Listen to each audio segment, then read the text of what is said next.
اس کے بعد جو ہمارے سیاستدان تھے، ہماری جو رولنگ کلاس تھی، وہ جمہوریت کی حفاظت نہیں کر سکی. جمہوریت کے بارے میں ان کا تصور کیا تھا؟ یہی لگتا ہے کہ اس میں کوئی نہ کوئی نقص تھا، جس کی وجہ سے جب مارشل لاء ملک میں آیا تو اس کو تمام سیاستدانوں نے خوش آمدید کہا. اس کا مطلب ہے کہ جمہوریت سے ان کی وابستگی یا جمہوریت کے حوالے سے ان کا کوئی تصور جو تھا وہ اتنا راسخ نہیں تھا کہ وہ مارشل لاء کو ایک فوجی حکمرانی کی مخالفت کرتے. بعد میں مخالفت کی، کچھ لوگوں نے اس وقت بھی مخالفت کی، لیکن بائی اینڈ لارج اس کی مخالفت نہیں ہوئی، اس کو خوش آمدید کہا گیا. یہ دوسری ہماری بڑی ناکامی تھی.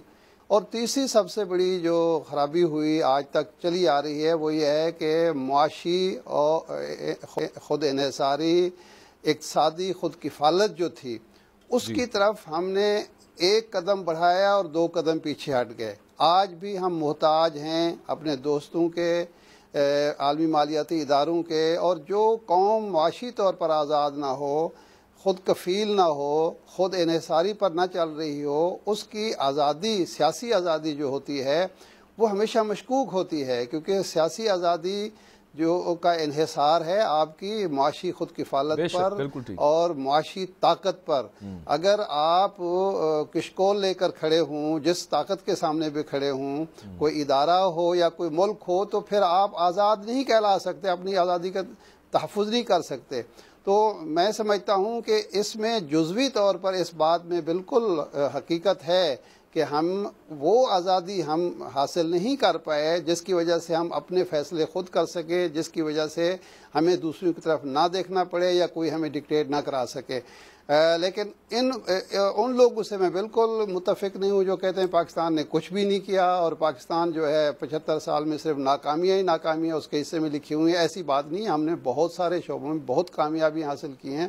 ہم نے ایک کامیابی کا سفر بھی طے کیا ہے، لیکن یہ تین ایسے پہلو ہیں جن کے حوالے سے ہمیں خود احتسابی بھی کرنی چاہیے اور ہمیں اپنے آپ کو بدلنا بھی چاہیے. معاشی خود مختاری نہ ہو تو اس کے بغیر کس طرح سے آپ یہ ایکسپیکٹ کر سکتے ہیں کہ دنیا عزت کرے گی آپ کی؟ ہاں، یہ بات اپنی جگہ پہ درست ہے کہ پوری دنیا کے اندر تمام ممالک قرضے لیتے ہیں، لیکن ہمارے والا حال نہیں ہوتا کہ بس وقت اب ڈیفالٹ کے قریب آگے اس کے لیے قرضہ چاہیے ہو. اور کیا اب اگر ہم اس طرف فوراً تو نہیں جا سکتے، لیکن اگر اچانک ہم یہ کہیں کہ تمام دنیا عزت کرنا شروع کر دے ہماری، اوور نائٹ وہ بھی نہیں ہو سکتا. اور اس میں آگے وے فارورڈ کیا ہوگا؟ نیشنل ڈائیلاگ کتنا ضروری ہے؟ ایک بریک کے بعد بات کریں گے. ناصرہ جاوید اقبال صاحبہ کو شامل گفتگو کروں گا اس سب معاملے کے اندر. اسٹے ود اس.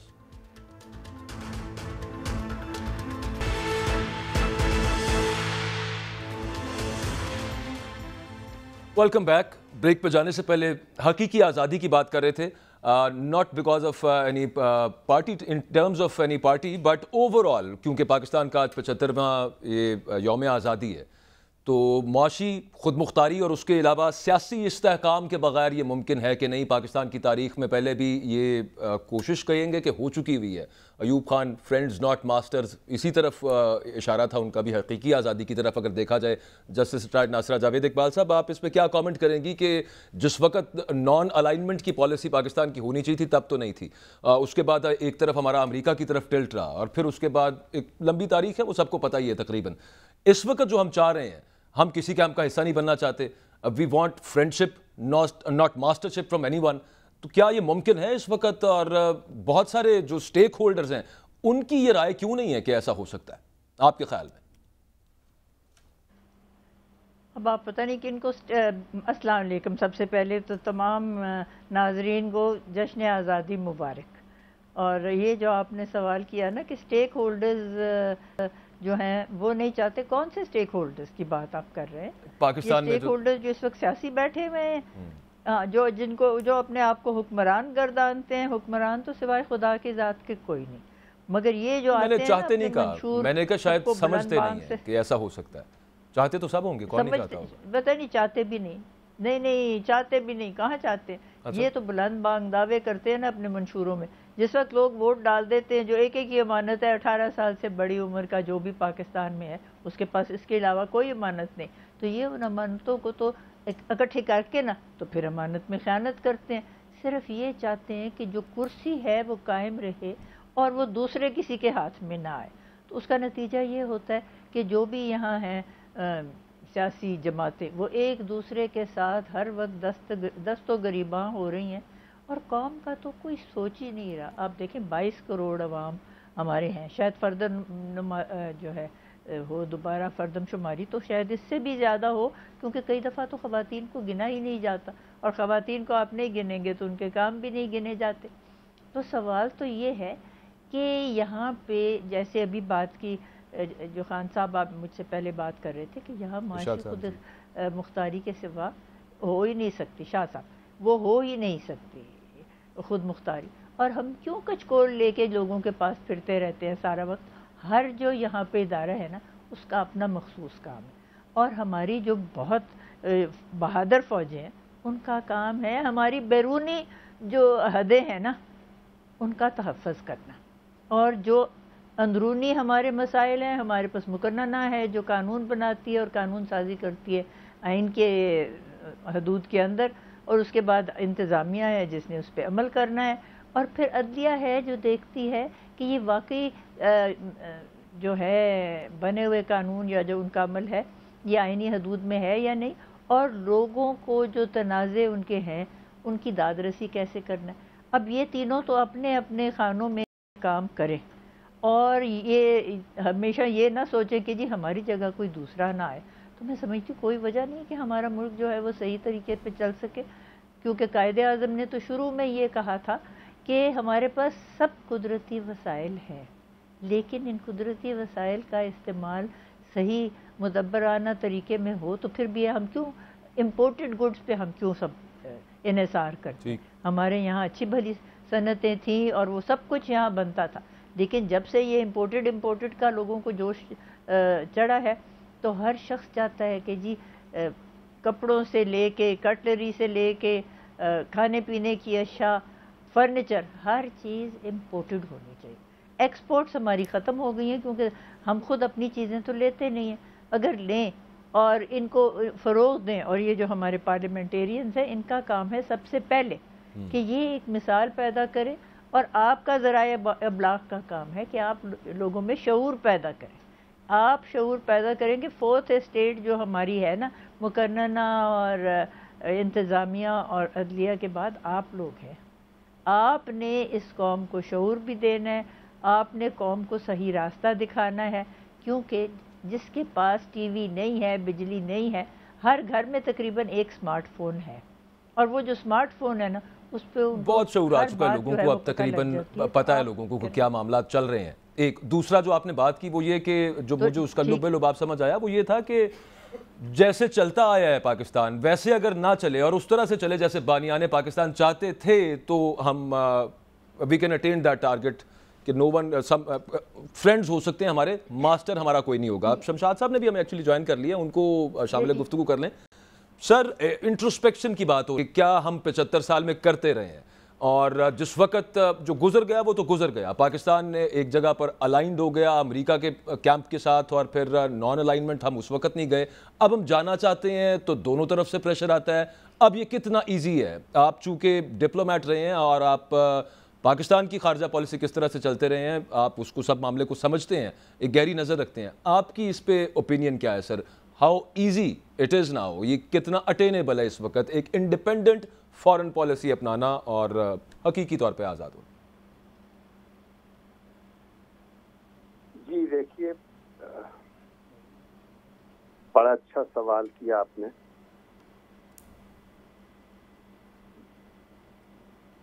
بہت اچھا سوال کیا۔ جی thank you very much Shamshad صاحب، پلیز کیری آن، کنٹینیو۔ میں آپ کی دونوں محترم شخصیات جو آج کی مہمان ہیں ان کی باتیں بڑے غور سے سنی، اور میں مکمل طور پر اتفاق کرتا ہوں جو ارشاد عارف صاحب نے بات کی ہے اور جو محترمہ ناصرہ جاوید اقبال صاحب نے، اور مسئلے سب کو علم ہے، ادراک ہے، مسئلے ہے کیا ہمارے۔ 75 سال ہو گئے ہیں اور آج کہاں کھڑے ہیں، یا کھڑے بھی ہیں یا نہیں، اور اس سلسلے میں آپ نے جو سوال کر دیا ہے یوں لگتا ہے جیسے ہمیں جواب کا کوئی آئیڈیا نہیں ہے۔ میں آپ کو ابھی کچھ گفتگو جب ہو رہی تھی تو ایک لفظ آپ نے استعمال کیا تھا کہ حقیقی جمہوریت اور ایک جعلی جمہوریت کی بات ہو رہی ہے. دیکھیں سوری، حقیقی آزادی اور جعلی آزادی. جی جی. آزادی آزادی ہوتی ہے، کوئی حقیقی آزادی نہیں ہوتی، کوئی جعلی آزادی نہیں ہوتی. اور آزادی کی سب سے بہترین جو تعریف ہے، جو ڈیفینیشن ہے، وہ امریکہ کا صدر ہوا کرتا تھا جو بانی صدر تھا، جارج واشنگٹن. اور چونکہ ہم لوگ امریکہ کو بہت اہمیت دیتے ہیں اپنے افکار کے حوالے سے بھی اور اپنے اعمال کے حوالے سے بھی، تو کاش ہم امریکہ سے ہی یہ سبق لے لیتے جو امریکہ کے صدر نے اس وقت اپنی جو ریاست بننے جا رہی تھی، اس جدوجہد جو آزادی تھی جس کے بعد وہ پہلے صدر بنے تھے، تو جس وقت ان کا ٹرم ختم ہو رہی تھی، اپنی جو فیئرویل اسپیچ تھی کانگریس میں، اس میں انہوں نے تقریر کرتے ہوئے کہا تھا کہ وہ قومیں جو اپنے آپ کو دوسری طاقتوں کے رحم و کرم پر چھوڑ دیتی ہیں وہ آزادی کی مستحق نہیں رہتی. وہ آزادی اسی وقت گنوا دیتی ہیں جب وہ اپنے آپ کو دوسری طاقتوں کے رحم و کرم پر چھوڑ کر ان کا غلام بن جاتی ہیں. اور انہوں نے ساتھ ہی کہا کہ اگر وہ ان طاقتوں سے ڈس انٹرسٹڈ فیور بدستور توقع کرتی رہی، مانگتی رہی، تو پھر ان کے پاس کوئی فریڈم آف ایکشن بھی نہیں رہتی. آزادی تو چھوڑیے، تو جو اپنے کام فیصلے کرنے کی جو اہلیت ہے وہ بھی نہیں رہتی ہے. اب آپ اپنی آزادی کے جو 75 سال ہیں ان پر نظر دوڑا لیجیے. بالکل ٹھیک. اور ان 75 سالوں میں جو آپ نے جو کچھ دیکھا ہے، یعنی میں تو یہ سمجھتا ہوں کہ ہمارے راستے متعین تھے اس حد تک کہ جس وقت پاکستان بننے جا رہا تھا 1946 میں، پنڈت جواہر لال نہرو ایک عبوری حکومت کے وزیر خارجہ تھے. انہوں نے اس وقت یہ کہا تھا کہ آج کل پاکستان بنانے کی بہت باتیں ہو رہی ہیں، لیکن میں آج یہ واضح کر دینا چاہتا ہوں کہ اب انگریز جا رہے ہیں یہاں سے، دنیا میں صرف 4 بڑی طاقتیں رہ جائیں گی. تو انہوں نے جلدی سے نہرو نے 4 طاقتوں کے نام بھی بتائے. ایک امریکہ، ایک سوویت یونین، USSR ہوتا تھا اس وقت، تیسرا چائنا جو ابھی آزاد، وہ اپنی چائنا، موجودہ چائنا ابھی پیدا نہیں ہوا تھا، لیکن پنڈت نہرو کو اتنی اس کی سمجھ تھی کہ اس نے اس وقت کہہ دیا تھا کہ وہ گریٹ پاور ہے. اور چوتھا اس نے کہا ہندوستان، انڈیا. حالانکہ اور برطانیہ کو بھول گیا. ظاہر ہے کہ اس نے سوچا کہ برطانیہ جب ہندوستان سے باہر جا رہا ہے تو اس کے پاس بھی کوئی اختیار نہیں ہے گریٹ پاور کہلانے کا. وہ تو ایک جزیرہ، آپ ایک چھوٹا سا آئی لینڈ کنٹری ہے یورپ میں، اس سے زیادہ کچھ نہیں ہوگا. ساتھ ہی اس نے یہ کہا کہ یہ جو آج کل باتیں کر رہے ہیں دوسری ریاستیں بنانے کی، میں آج کہہ دیتا ہوں کہ انڈین اوشن کے گرد جو کچھ بھی وجود میں آئیں گی اینٹیٹیز، وہ کلچرلی اٹانومس اینٹیٹیز کے علاوہ کچھ نہیں ہوں گی. ان کے پاس آزادی نہیں ہوگی. یہ پنڈت نہرو نے ستمبر 1946 میں کہا تھا. اچھا، آزادی ہمیں مل گئی اور ہمیں صحیح آزادی ملی، اصلی آزادی ملی، لیکن بدقسمتی یہ ہے کہ وہ 2 سالوں میں لیاقت کے موت کے ان کے انتقال کے بعد وہ آزادی ہم سے چھن گئی تھی. اور اس میں بیک گراؤنڈ میں نہیں جانا چاہوں گا کہ کس طرح لیاقت علی کا جو ان کا پھر شہادت ہوئی، کیسے ہوا. اصل ہم پھنس گئے تھے اس سرد جنگ کے چکر میں، اور اس نتیجے میں بیرونی پھر مداخلتیں اتنی شروع ہو گئی تھی کہ ہر فیصلہ پھر بیرونی مرضی کے مطابق ہوتا تھا. پراکسی بننے کا فیصلہ کر لیا. اصل میں بریک لینی ہے. آپ کے پوائنٹ کو ایک بریک کے بعد اس کو آگے بڑھائیں گے. ٹیک اوے اس میں سے جو شمشاد صاحب بات کر رہے تھے کہ جو قومیں ووٹ کر رہے تھے امریکن پریزیڈنٹ کو، one of the founding fathers of America George Washington کو، کہ جو قومیں دوسروں پر بہت زیادہ انحصار کرتی ہیں وہ ڈیزرو نہیں کرتی کہ انہیں آزادی ملے. پاکستان اس وقت جہاں پر کھڑا ہے، کتنا ڈیزرو کر رہا ہے پاکستان اور کتنا اب آگے یہ پاسبل ہوگا. لیکن at the very same time کیا سب سٹیک ہولڈرز کو بیٹھنے کی بھی ضرورت ہے. آج وزیر اعظم صاحب نے جو یوم آزادی کے حوالے سے بات چیت کی ہے اس میں انہوں نے پھر ایک دفعہ نیشنل ڈائیلاگ کی بات کی ہے. بات بہرحال اہم ہے.